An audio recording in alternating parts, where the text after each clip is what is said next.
Bonjour à toutes, bonjour à tous. Je suis ravie de vous retrouver aujourd'hui pour une nouvelle interview sur ma chaîne YouTube et pour la Petite Académie des Fleurs de Bac. Je suis ravie d'accueillir aujourd'hui Anne-Gaëlle. Bonjour Anne-Gaëlle. Bonjour Béatrice. Anne-Gaëlle, tu vas d'abord te présenter, nous dire quel est ton métier, qu'est-ce que tu fais dans la vie, et après nous allons parler un petit peu plus du sujet de la perte de poids dans tout ce qui est émotionnel et puis voilà. Donc je te laisse te présenter, Anne-Gaëlle. Bah, écoute, je suis Anne-Gaëlle, je suis psychologue spécialisée dans les comportements alimentaires et j'aide les personnes à se libérer de leur poids, à perdre du poids avec ou sans chirurgie, et puis à aussi bien vivre le nouveau corps, bien vivre sa vie de manière vraiment globale. D'accord. Et donc, quelles sont tes activités principales? Est-ce que tu reçois des patients? Oui, voilà, donc j'exerce en libéral. D'accord. Alors pendant très longtemps, j'ai exercé dans un cabinet. Maintenant, j'exerce plutôt par Internet, en téléconsultation, parce que finalement, c'est beaucoup plus pratique pour tout le monde et pour les personnes parce que ça leur évite de se déplacer. Et pour moi, parce que ça me permet de mieux gérer quand il y a des désistements, des décalages. D'accord. Oui. Ok. Et puis, à travers mon blog, je fais des articles, je fais des interviews aussi. J'essaie d'interviewer des experts. Je mets aussi tous les podcasts quand je vais à la Radio France Bleu, parce que j'interviens une fois par mois à Radio France Bleu. Je mets aussi les vidéos que je fais quand je vais à France 3 régional. Voilà, donc j'interviens un peu partout. Bon, super. Donc aujourd'hui, j'avais envie de parler de la perte de poids avec toi et notamment du rôle des émotions.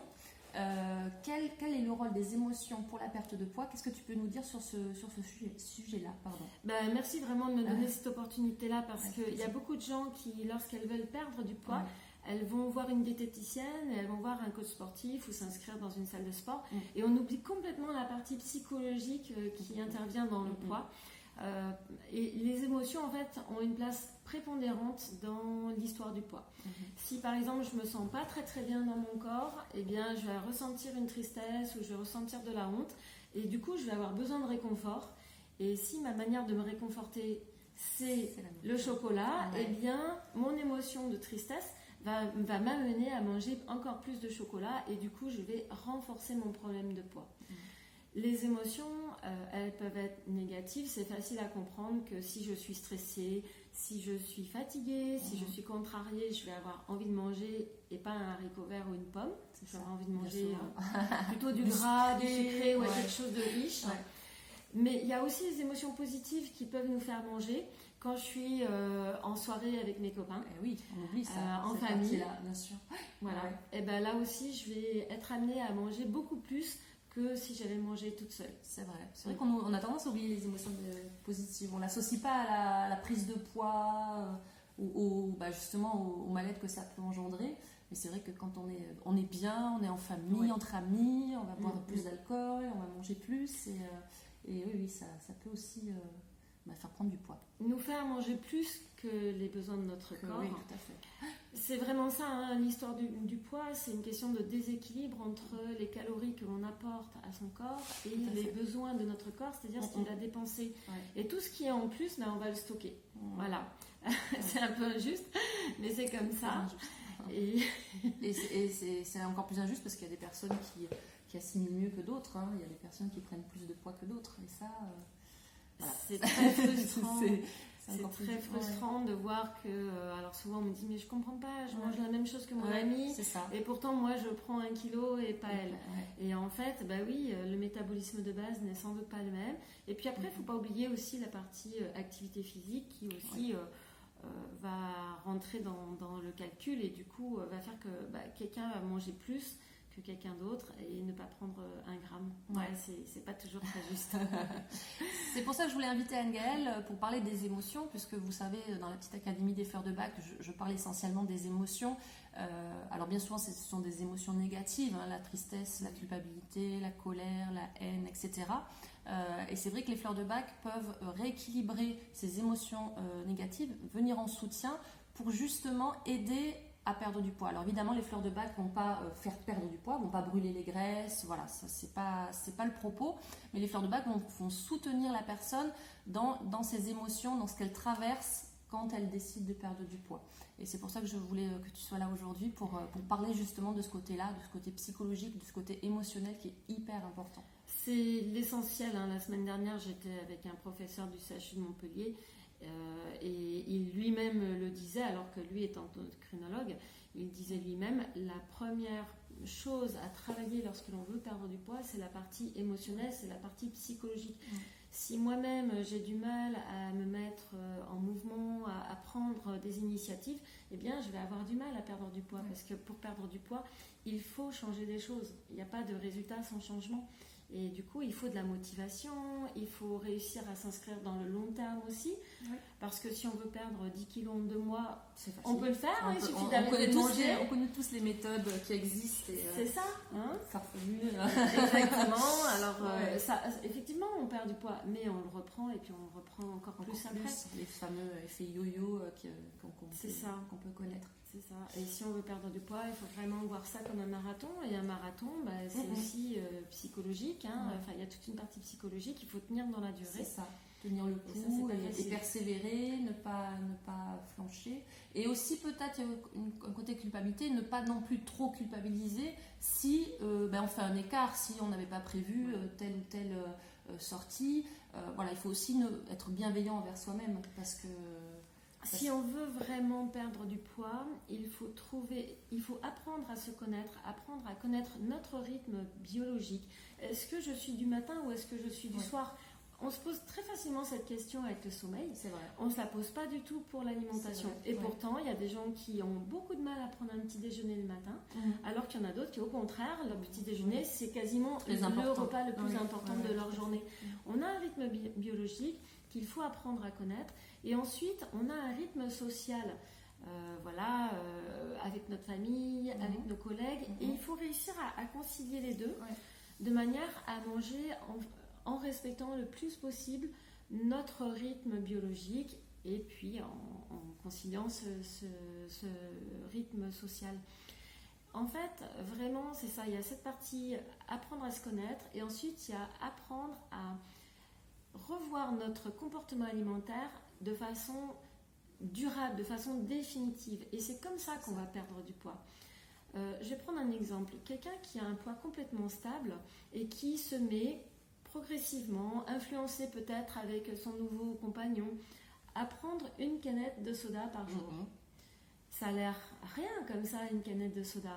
Mais à la fin de l'année, c'est 3-4 kilos. Et on peut faire exactement le même changement à l'inverse. C'est-à-dire que si par exemple je me rends compte que tous les soirs, quand je rentre du travail, je me pose dans mon canapé et que je me prends ma petite canette de soda, on peut peut-être travailler sur qu'est-ce qui nous ferait plaisir autrement que ces 8 morceaux de sucre qui arrivent comme ça complètement inutilement dans notre organisme. Et rien que de faire ce changement-là, moi je connais j'ai plusieurs patients qui ont perdu plus de 30 kilos dans l'année juste en arrêtant de boire du coca. Ah oui, c'est énorme. C'est énorme. Et voilà, et en arrêtant le sucre aussi, pas définitivement, mais en gardant ça pour plutôt des festivités, mais on l'enlève du quotidien. Justement, je voulais rebondir sur ce que tu viens de me dire. Si tu pouvais donner, je ne sais pas, 2-3 conseils comme ça à mettre en pratique dans sa vie quotidienne. Là, tu as parlé du coca. Est-ce que tu as d'autres pistes pour les auditeurs? Oui, alors la première chose que j'aborde avec les personnes que j'accompagne, c'est déjà de faire un état des lieux, de faire une photographie de l'instant présent, sans rien changer, déjà se noter sur 4-5 jours tout ce qu'on mange et tout ce qu'on boit. Surtout ne pas oublier ce que l'on boit, parce qu'on a vite fait un jus d'orange, c'est 4 morceaux de sucre par exemple. Donc déjà quand on regarde notre petit déjeuner, on peut que je prenne de la confiture sur mon pain, que je prenne un jus d'orange, et bien là déjà je suis à facilement 5 morceaux de sucre, alors que l'Organisation mondiale de la santé préconise 6 morceaux de sucre par jour dans la journée, et 3 pour les enfants. Donc tu vois, on a vite fait. Il y a beaucoup de sucre caché également. Voilà, c'est ça. On n'est pas forcément conscient donc on mange du sucre dans les pizzas industrielles. Le sucre est partout. Aujourd'hui, il est partout. Très, très présent. Après, même sans aller jusqu'à ce sucre caché, parce que sinon on ne mangerait plus rien, mais déjà identifier tout ce que l'on absorbe. D'accord. Prendre conscience de ça. Et ensuite, se poser la question de, au moment où je l'absorbe, est-ce que j'ai faim ou pas? Parce que si je mange et que je n'ai pas faim, mon organisme ne va pas le brûler tout de suite, donc qu'est-ce qu'il va faire? Il va le stocker. D'accord. Ok.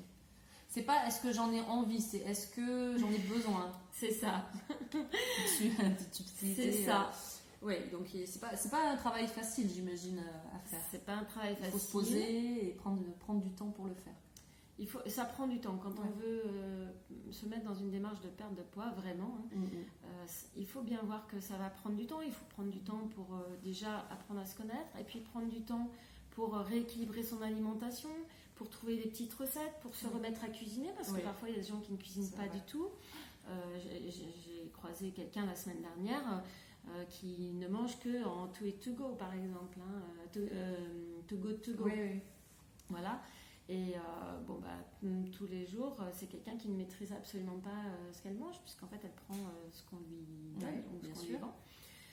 Donc il y a tout cet investissement en temps, réapprendre à cuisiner, retrouver des petites recettes, tester. Des fois ça marche, des fois ça marche pas, des fois c'est pas bon, c'est pas notre goût.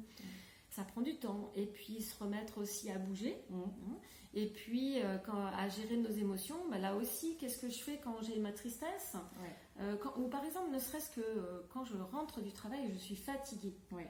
Ça va prendre du temps pour trouver, identifier qu'est-ce qui me réconforterait aussi, qu'est-ce qui va me redonner de l'énergie, sans que ça soit une barre chocolatée, ou un coca, ou un bout de pain et du fromage, tu vois.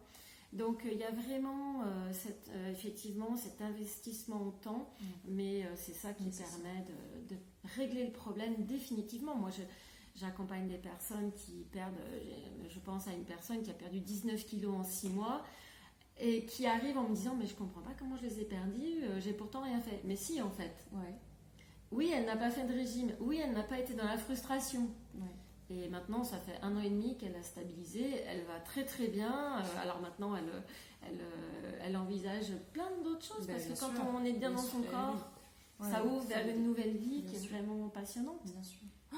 Ça repose des questions de est-ce que je suis bien dans mon travail, est-ce que je suis bien avec mon compagnon, est-ce que je suis bien dans ma vie. Ça change tout. Et ça change tout de la vie. C'est passionnant. Oui, ça. On peut en dire beaucoup de choses. On pourrait en parler pendant des heures. Anne-Gaëlle, merci beaucoup. Où est-ce qu'on peut te retrouver du coup? Est-ce que tu veux donner ton nom de blog? Oui. Comment on peut lire écouter tes podcasts? Voilà, c'est ça. Tes articles si tu en fais. Alors mon blog s'appelle unpoids-en-moins.com. Je mettrai tout ça en dessous de la vidéo. C'est un blog qui est vraiment dédié aux personnes qui ont envie de changer, qui ont envie de changer de vie, en fait, qui ont envie de se libérer, qu'ils n'aient plus à penser à la nourriture tout le temps, qu'elles se mettent à table sans être à compter est-ce que je dois manger ça, est-ce que je ne dois pas manger ça, mais qu'elles apprennent à suivre leurs sensations alimentaires, à suivre leurs appétits spécifiques. Enfin voilà, j'explique un petit peu tout ça. Quel type de mangeuses elles sont, est-ce qu'elles sont des mangeuses monotones ou pas, et qu'elles arrivent à comprendre comment ça fonctionne, cette histoire de poids, et surtout comment est-ce qu'on peut rééquilibrer tout ça. J'ai fait pendant quelques temps des articles. Maintenant, c'est pas ma manière de travailler, c'est pas une manière de travailler qui me convient. Je suis beaucoup plus à l'aise à l'oral. C'est pour ça que je vais à la radio, c'est pour ça aussi que je vais à la télé. Bon, puis je suis sollicitée, donc ça tombe bien.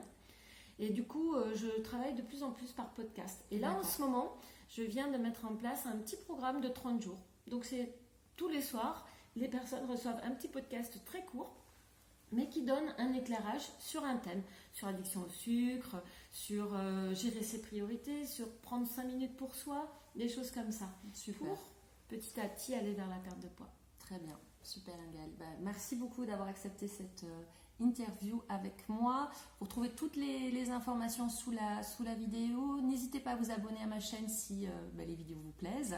Appuyez sur la petite cloche pour être notifié des nouvelles vidéos qui arrivent sur la chaîne.